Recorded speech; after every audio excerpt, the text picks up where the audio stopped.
God exists, he is perfectly good. This is the position of traditional monotheisms, such as Christianity. Not only does a supernatural creator exist, but he is maximally good and cares about you and me on a personal, moral level. This is Alex O'Connor, a brilliant 22-year-old who has already gotten over 300,000 subscribers on YouTube, has spoken all over the world, and has debated some of the best minds Christianity has to offer.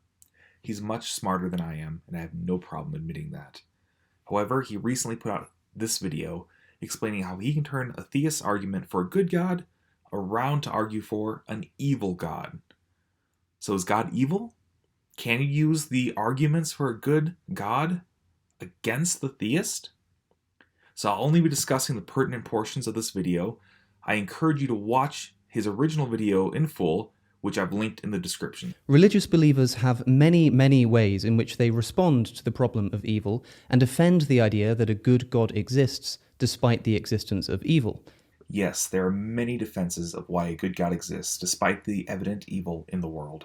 I wrote my own brief defense on it, which you'll find in my rarely updated blog, which I've also linked below. This isn't the focus of this video, so I'm not going to spend much time on it. I do encourage you to look into these arguments in general, because you will find that most likely most of your whatabouts have been answered one way or another.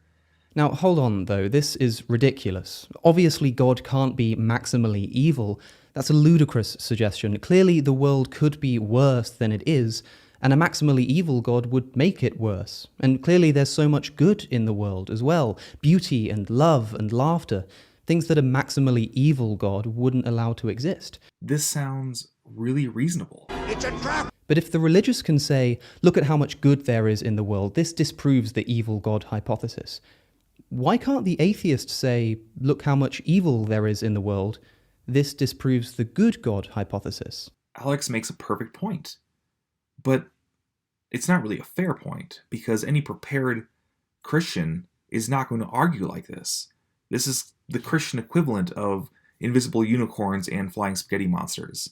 I don't think Alex would actually ever try to use those, although I admit I haven't seen enough of his videos to know that for sure, but they're just so juvenile that no serious atheist is really going to engage these arguments in a debate or a discussion, maybe at an atheist rally where they're all patting themselves on the back. You see the same thing at Christian rallies.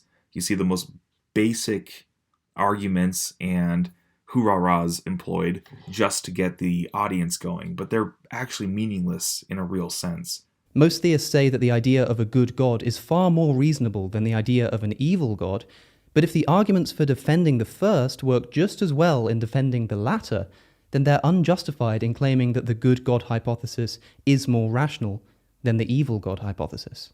So this is not only a pretty big if, but it actually shifts the burden of proof onto Alex in a way he probably doesn't expect here. Because he not only has to just reverse the argument and say, see, it's just as effective, he has to show why it's just as effective as arguing for a good God. And I'm going to show he fails to do that. Well, let's have a look at three of the most popular examples of theodicies that are widely used by the religious, and you've probably yourself heard them before. So Alex using 3 examples is pretty reasonable. He couldn't possibly go over every single example, and you wouldn't expect him to. Most of them are just going to be variations of what's already been presented, and 3 is enough to get his point across that most of these arguments can just be flipped and used to argue for an evil God if he's able to manage to do so. The only thing I kind of object to here is him saying the most popular. I wish for a little bit of clarification on whether he means the most popular academically or at a popular level, or just when he encounters Christians, these are things that they bring up. The reason why I mention this is because someone like William Lane Craig is not going to use this argument that the old lady that you catch outside of a Baptist church is going to be using. So that's why I want to know, like, what level of popular are we talking about? Are we talking about the people randomly walking out of a church, or are we talking about the academics who have valid arguments for their position? And a little clarification on that would have been good. First, evil exists because God gave humans free will. For human beings to be truly good and be able to love God, they need to do so freely. Unfortunately, to be truly free, we need to have the freedom to choose evil. And many humans do, And that's why evil exists. It's the price we have to pay to be able to be genuinely, freely good as well.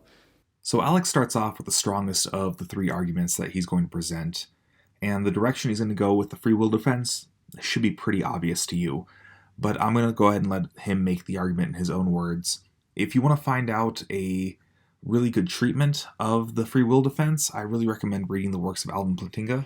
He's an absolute genius and covers it very thoroughly. Here's a second one. Evil exists because it is necessary for higher order goods to obtain. This is indeed an argument that is used at the highest levels of Christian apologetics.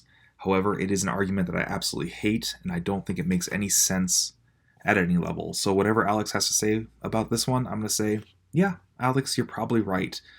A big problem I have with this is that the ends will never justify the means.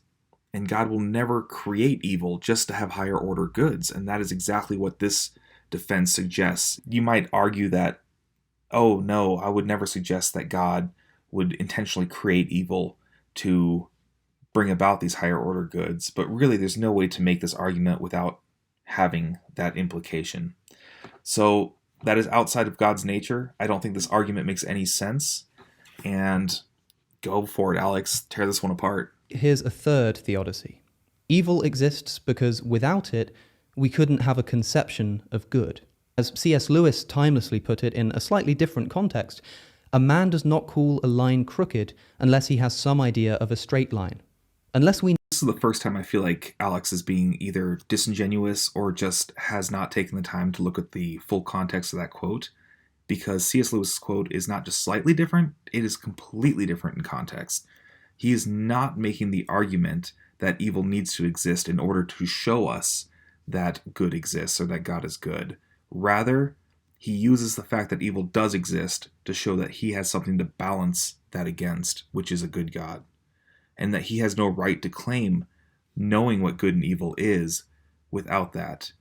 So it is a very different context. It's more along the lines of the moral argument rather than a resolution of the problem of evil. And that context, it makes a difference in how you read that quote. If a maximally evil God exists, why is there so much good in the world? Why isn't there more evil and suffering?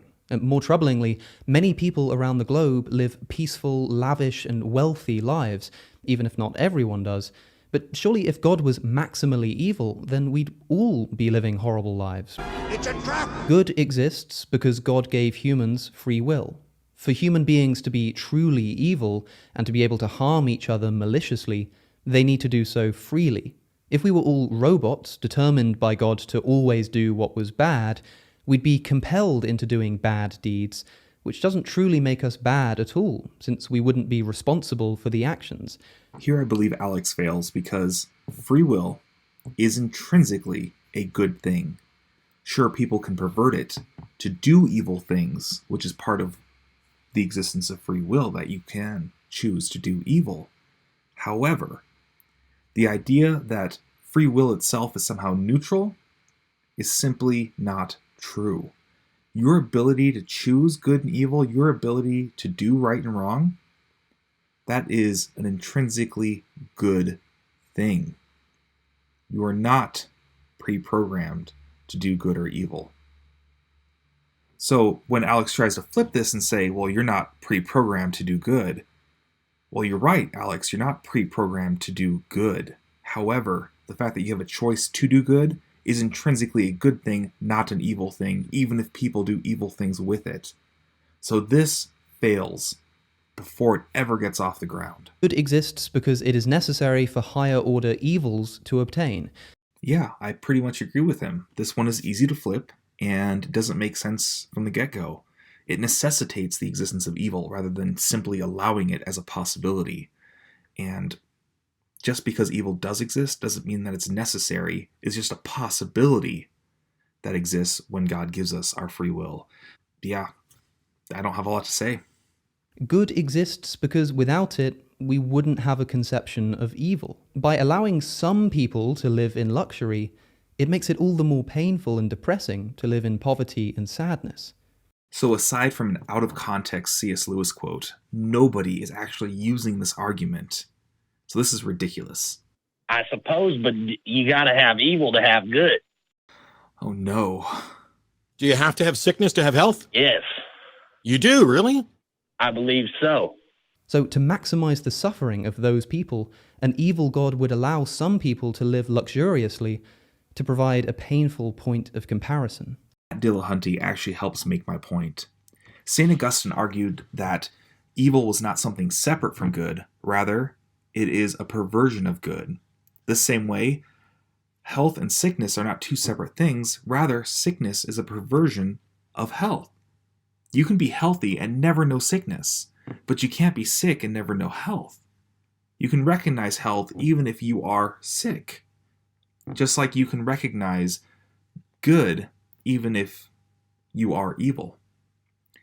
And that's where the whole example falls apart, although I think his example of luxury versus poverty is a bit more effective. But arguably, neither extreme poverty nor extreme wealth are the ideal. It's somewhere in the middle.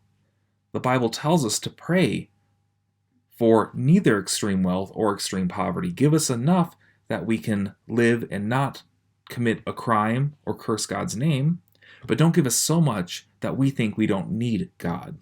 And for this argument to work, you don't actually need to offer any analysis of whether the religious theodicies, the defenses against the problem of evil, are good or bad. You don't comment on whether they're good or bad. You just say, if you believe these and if you think that they're sound, if you think that they work, you should be aware that they also work just as well to defend the hypothesis that God is maximally evil. And if you find that ridiculous, maybe you should question the theodicy in the first place. Like I said at the beginning of the video, I think Alex is a much more intelligent individual than I am. He's accomplished much more at the age of 22 than I could ever hope to. That said, he's so cocky and sure that this is going to work that he leaves giant holes in his argument that even I can deconstruct. He doesn't define his terms. He just ignores the arguments altogether and just tries to flip them. It doesn't work. You have to define your terms. You have to know what you're talking about. Don't ever just ignore your opponent's arguments and try to be clever with them. You have to actually go for it. You have to actually dig deep into what they're trying to say. The surface level stuff might get you some pats on the back, but it's not gonna fare you well in an actual discussion with a theist. They'll break it down. Even someone who uses a weak argument like the higher order goods. Well, thank you for watching this video, and as you've noticed, I'm still getting used to making videos. That door has opened and shut a few times, as I'm sure you'll notice. This pop filter has moved around a few times. The light has changed along with the sun, but hopefully I'm improving. Hopefully things are sounding a little bit better. If you like this video, give us a thumbs up and subscribe. If you don't like this video, give me a thumbs down. Just let me know why, and I will try to improve next time.